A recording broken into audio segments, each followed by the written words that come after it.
Nagpasya ang aming grupo na gawin ang aming social experiment dito sa Bacolor, Pampanga. Matagpuan kaya natin ang taong may mabuting kalooban o mabigo tayo sa pagkakataon na ito. Sabay-sabay nating alamin sa isinagawa naming social experiment. Dito, ang ating senaryo, didikitan nila ang ating kasabwat na si Rosemary ng papel na may nakasulat na mabaho ako at huwag tularan. Titignan natin kung mayroon bang tao na mag-aalis nito sa kanya. So, sa kabilang camera naman natin, makikita na mayroong tao sa likod ng ating kasabwat. Aalisin kaya nila ang papel? Yan ang ating aalamin.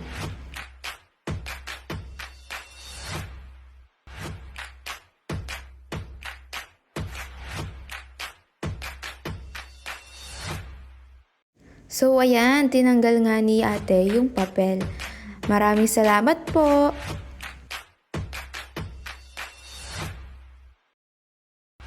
Hindi pa makapaniwala si ate na isa lamang itong social experiment.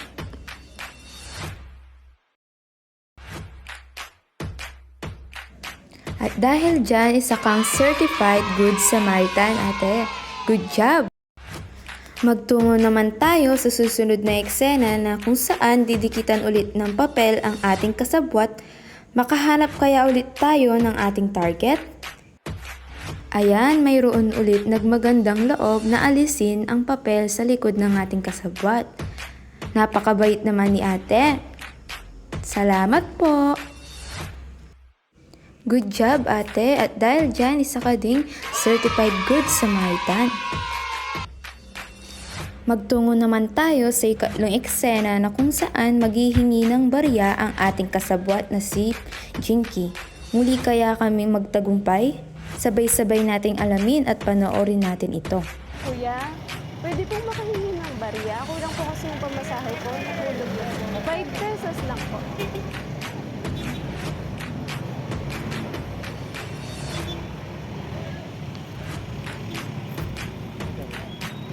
Thank you po. Hindi din makapaniwala si kuya na isa lamang itong social experiment. At dahil dyan, isa ka ding certified good Samaritan, kuya. Good job! Ngayon naman, maghahanap ulit tayo ng target. Kung may magbibigay ulit ba ng barya sa ating kasabwat na si Janice. Sabay-sabay nating saksiyan ang pangyayaring nito.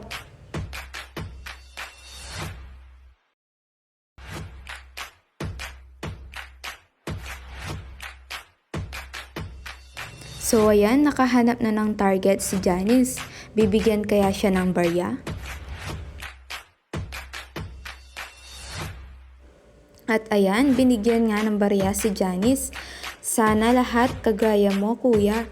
Salamat po! At dahil dyan, isa ka ding certified good Samaritan, kuya. Good job! Dumako naman tayo sa susunod na eksena na kung saan ihuhulog ng ating kasabwat na si Crisel ang kanyang wallet. May magbabalik kaya sa kanya nito? Kung mapapansin nyo, itinuro ng ating target ang wallet ng ating kasabwat, sabay pinulot pa niya ito. Salamat po! At dahil dyan, isa ka ding certified good Samaritan, kuya. Good job! Hello everyone, my name is Rosemary Peña.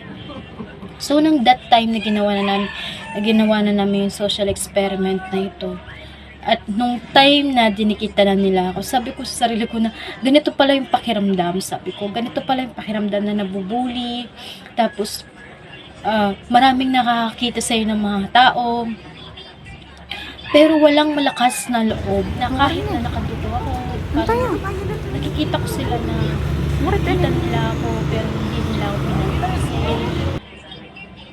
O hindi ko lang alam kung napapansin ba nila yung nasa likod ko or hindi lang nila nakikita, ganun. Pero tapos sinabi ko sa sarili ko nung time na dinikita nila ako, sinabi ko sa sarili ko, magiging successful kaya ito. Pero merong tao na hindi natin ine-expect na nagsasalita sa akin na, ate, merong nakadikit sa'yo. Merong nakadikit sa'yo na ganito, ganyan. Tapos nung time na yun is tinanggal na nila. Kaya sinabi ko sa sarili ko na, sabi ko, ang dami-dami naman na nangyayari sa ating mundo, pero sabi ko, meron pa ring tao talaga na tutulong talaga sa iyo. Sabi. Good morning, everyone. I am Janice B. Malindan. So, when I was doing our social experiment, at first, parang hindi ko kayang gawin and sobrang nahihiya ako manghingi ng barya sa kanila. To think na most of them is student like me na nagtitipid or sakto lang yung dalang baon na pera. Pero hindi ko na-expect na magbibigay si kuya sa akin ng 20 pesos na pandagdag sa pamasahe ko.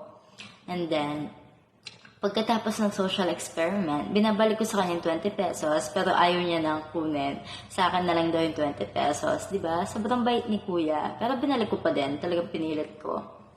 So, ayun lang. Hindi ko expect na may magbibigay. To think na sa panahon ngayon, ang daming nangyaring masama sa mundo natin. Pero, there are still a people pa talaga na may mabuting puso. So, a little acts of kindness and acts of generosity, everything you do comes back to you. So, be good and do good. Hi, I am Crisel Labtu. And for today, sasabihin ko kung ano yung reflection ko about dun sa social experiment na ginawa namin.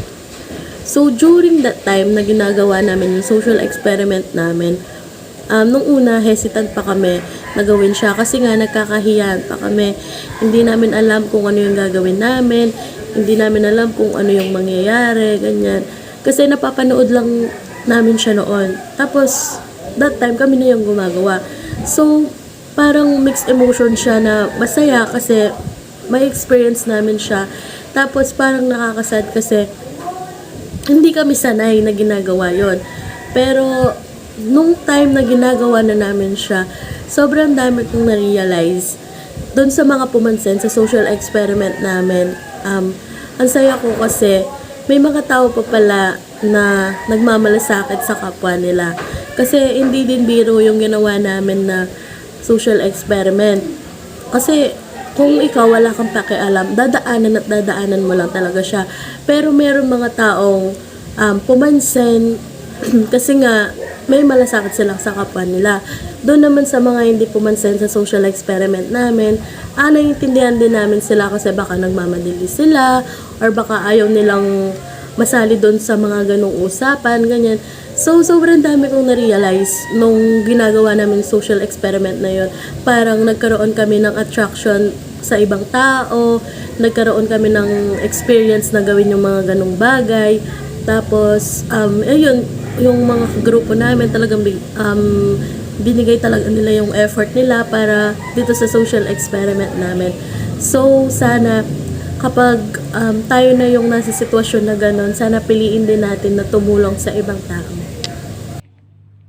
So, my name is Mary Grace Ferreras at ang aking natutunan sa aming social experiment ay mayroon pa din palang tao na may mabubuting kalooban na handang tumulong sa atin.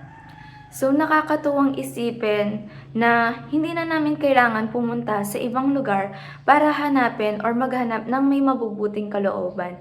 Na dito lang pala sa Bacolor, Pampanga, mayroon tayong makikitang may mabubuting kalooban. So, naniniwala ako sa kasabihan na kapag tumulong ka ng isang beses, doble or triple pa ang balik nito sa'yo. Kaya, huwag tayong magdadalawang isip na tumulong sa ibang tao. So, kapag tutulong tayo, huwag tayong maghihintay ng anumang kapalit. Dapat kapag tutulong tayo ay bukal sa puso. Dahil naniniwala ako sa kasabihan na life is like a boomerang, that everything you do bounces back to you.